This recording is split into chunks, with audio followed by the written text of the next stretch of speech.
Masih bersama saya Budi Mantanrujo di Satu Meja The Forum. Kembali ke Menteri Perhubungan Budi Karya Sumadi. Pak Budi, kalau untuk angkutan-angkutan bus sebetulnya, yang tampaknya juga ini menjadi favorit atau enggak kan setelah itu gimana Pak Budi lihat? Sebenarnya angkutan bus di kala masa mudik ini favorit juga. Favorit?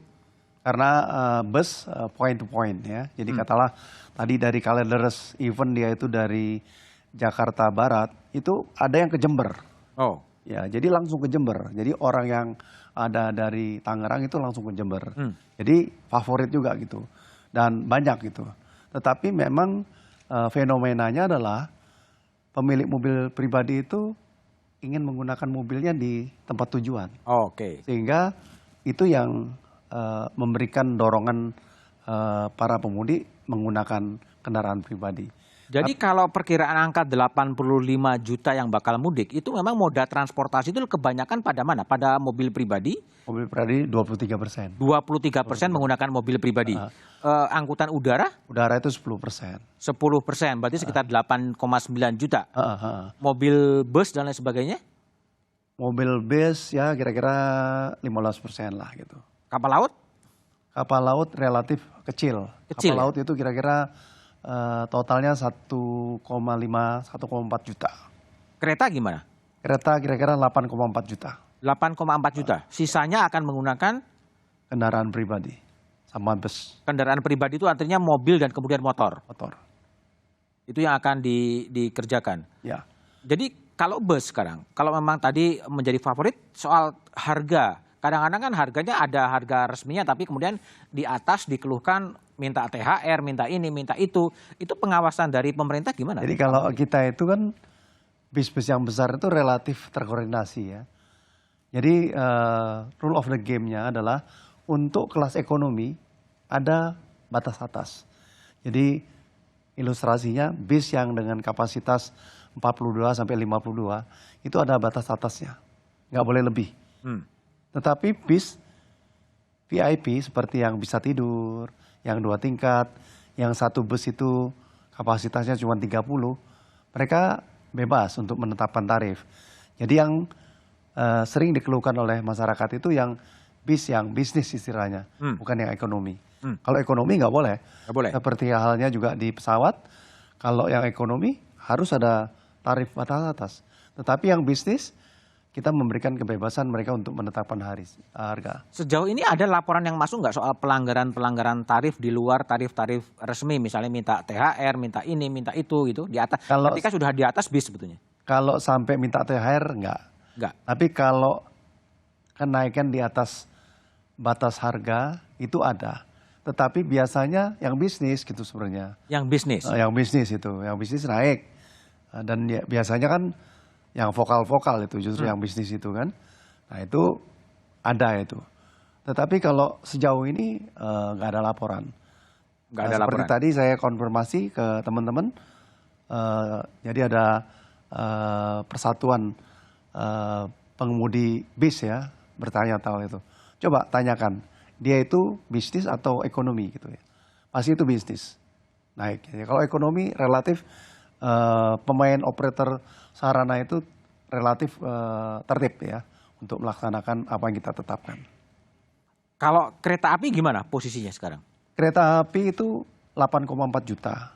Tapi PT KAI menyediakan lebih dari itu. Bahkan mungkin lebih dari 8,9 juta. Jadi kalaupun nanti itu tercapai, kapasitasnya juga bisa menampung lebih dari itu. Kalau dilihat tadi aman ya, jadi apa yang diminta pada masyarakat, bahkan sebenarnya kalau bisa dikembangkan bisa sebenarnya ada increasing, tapi by experience volumenya segitu. Dan mungkin kereta api menjadi pilihan yang relatif lebih aman ya dibanding moda transportasi yang lain. Kereta api, bis itu praktis lebih aman sebenarnya. Anjuran kita ke sana. Tapi problemnya dari riset kita mengatakan bahwa pemudik ini ingin jalan-jalan, terutama mereka yang ke Jawa Tengah. Di Jawa Tengah? Iya, ke Jawa Tengah itu rata-rata mereka mengendaраkan kendaraan pribadi. Oke. Karena mereka di kampung halaman bisa berjalan-jalan, bisa bersilaturahmi. Iya, betul. Bisa keliling. Kalau gitu Pak Budi, kalau memang risiko untuk menekan kecelakaan, ya. Oke, kita coba dengar dari Fadri Satrio ya, di Terminal Kampung Rambutan. Fadri Satrio, gimana situasi Kampung Rambutan sekarang? Bisa dilaporkan? Ya, Mas Budiman Tanrojo, untuk malam hari ini memang dari para pemudik sendiri di Terminal Kampung Rambutan, Jakarta Timur ini terus berdatangan. Walau malam hari dan diguyur hujan yang begitu deras, nampaknya tidak menyurutkan semangat para warga untuk mudik ke kampung halamannya. Di malam hari ini memang untuk di Terminal Kampung Rambutan, keberangkatan dari bus antar kota antar provinsi sendiri didominasi ke tujuan Jawa Tengah dan juga Jawa Timur. Nah, untuk siang hari Oke, Fadri, terputus lagi. Oke. Ada yang menarik di mudik kali ini, saudara. Di mana untuk harga tiket sendiri, untuk kali ini saya tadi sempat bertanya-tanya. Untuk tujuan Jakarta Solo yang harganya biasanya 250.000, ternyata naik menjadi 500.000. 500.000. Ada beberapa penumpang tadi yang tujuan, ya, ada beberapa penumpang tadi juga yang bertujuan ke Banyuwangi yang biasanya dia merogoh kocek 380.000, sekarang menjadi 800.000. Namun itu nampaknya tidak menyurutkan para warga untuk melakukan mudik lebaran, dan mereka rela-rela saja untuk merogoh kocek lebih asalkan bisa bertemu dengan keluarga. Nah, untuk lebih jelasnya saya sudah bersama dengan salah satu pemudik yang akan mudik ke Banyuwangi dengan Mbak siapa, Mbak? Eva. Mbak Eva. Iya. Mbak Eva, tadi saya lihat sudah menunggu begitu lama dan sampai saat ini belum berangkat. Apakah ada kendala untuk dari bis sendiri untuk menuju ke Banyuwangi ini, Mbak? Waduh, saya tuh susah sekali ya dapat tiket karena mendadak harus pulang kan hari ini. Jadi seharian ini saya cari tiket, semua sudah full book. Ini cuma ada satu dari Sari Indah, itu pun katanya jam 9 malam, ini juga belum ada konfirmasi kapan berangkatnya gitu. Terus mengenai harga, waduh jangan tanya ya, 2 kali lipat. 2 kali lipat sekarang ini naiknya udah. Ini di studio Kompas TV kebetulan ada Bapak Menteri Perhubungan. Ya. Ada yang disampaikan untuk fasilitas dari Terminal Kampung Rambutan, dan untuk di mudik kali ini kan kita tahu bahwa ini mudik pertama kali setelah 2 tahun pemerintah melarang mudik. Mungkin ada yang disampaikan, Mbak Eva? Menurut saya kepada Bapak Menteri ya, untuk tahun ini karena kita boleh mudik, minta tolong, ini masih ada berapa hari kan ke depan nih, minta tolong ditambah ya Pak armadanya, kasihan yang lain masih belum dapat ini tempatnya buat mau pulang gitu. Untuk perolehan tiket sendiri Mbak merasa kesulitan berarti, Mbak?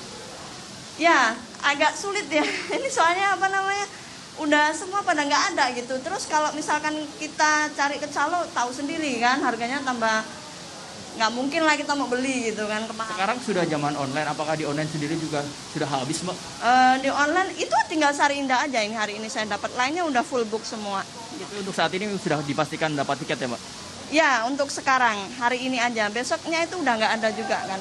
Tapi untuk ini yang kosong aja gitu. Tapi untuk keberangkatannya belum tahu jam berapa ya, Mbak? Katanya sih di online kan dibilang jam 9, tapi sampai sekarang juga belum dipastiin, katanya masih harus tunggu gitu. Belum tahu nanti jam berapa berangkatnya. Sudah ditanyakan ke pihak PO-nya, Mbak, kenapa bisa terlambat? Sudah, mungkin karena cuaca juga, mungkin penjemputan di terminal yang sebelumnya agak terhambat mungkin ya, saya juga nggak tahu juga gitu. Terima kasih Mbak Iwa. Ya Mas Budiman. Oke, Pak Menteri akan bertanya langsung. Mbak, saya mau tanya Mbak, itu tiket yang harganya mahal itu bisnis atau ekonomi? Iya. Gimana? Untuk tiket yang harganya mahal itu bisnis atau ekonomi, Mbak? Itu untuk yang bis malam ya. Ya, yang eksekutif. Ya. Tadinya kan harga dari area Jember Banyuwangi itu kisaran 400. Ini hari ini 800. Berarti naiknya 100% ya. Mbak beli dari calo atau langsung dari bisnya? Ya, segitu. Fadri, tolong ditanyakan. Mbak ini belinya dari calo atau dari bus langsung? Langsung di ininya, di agennya. Oh, di agen. Di kantornya, kantor agen gitu loh. Oke. Nah, ya. Oke, baik Fadri, terima kasih. Udah nggak ada kursi, udah habis. Oke, baik Fadri. Sudah nggak ada tempatnya udah. Gitu. Terima kasih Mbak Eva. Oke, baik Ya, Fadri. Mas Ya, Pak Menteri, jadi pertama adalah animo bus itu begitu tinggi sehingga kemudian kehabisan karcis. Susah cari karcis, dan kalaupun karcisnya ada, kemudian ada peningkatan harga. Ini apa yang terjadi di lapangan? Ya, memang animo ini tinggi ya. Hmm.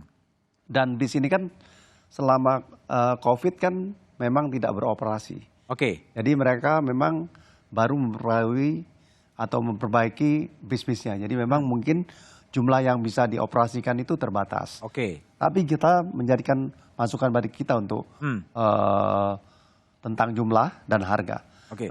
Terutama untuk bis Sari Indah kita akan diklarifikasi. Ya, Sari Indah tadi yang ke Banyuwangi hampir naik sampai 800.000, yang tadi juga naik 2 kali lipat. semua. Ya. Tapi sebenarnya batas berapa tarif bus yang ditoleransi oleh Kementerian Perhubungan? Jadi gini, kalau eksekutif itu memang tidak ada batas atasnya. Oh, nggak ada batas atasnya. Oke. Yang ada batas atas itu yang ekonomi. Jadi yang dalam satu bis itu 42 sampai 52. Kalau eksekutif itu mereka jumlahnya lebih rendah daripada jumlah standar tersebut.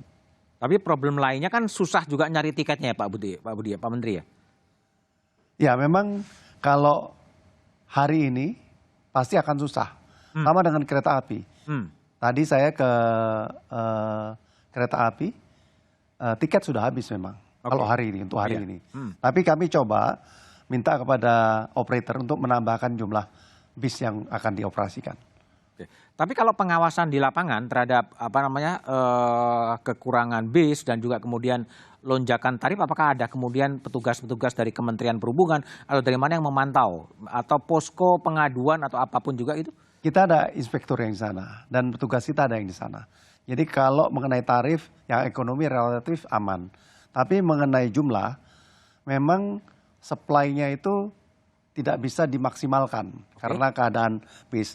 Kami juga melakukan suatu rem check ya. Tidak semua bis yang mereka miliki itu bisa dioperasikan gitu. Oke. Tapi nanti akan kita klarifikasi apakah jumlahnya bisa ditingkatkan. Tapi memang kalau hari ini akan berangkat dan baru dipesan, problemnya penuh. Seperti juga terjadi di kereta. Oke ya. Ada berbagai kendala di lapangan adalah untuk busnya kemudian kurang dan berpotensi karena kurang pasti supply and demand, harganya kemudian naik. Tapi di Merak ya pemantauan kemarin juga ada antrian yang cukup panjang. Apa yang sebenarnya terjadi Pak Menteri? Tapi jawabannya setelah jeda berikut ini.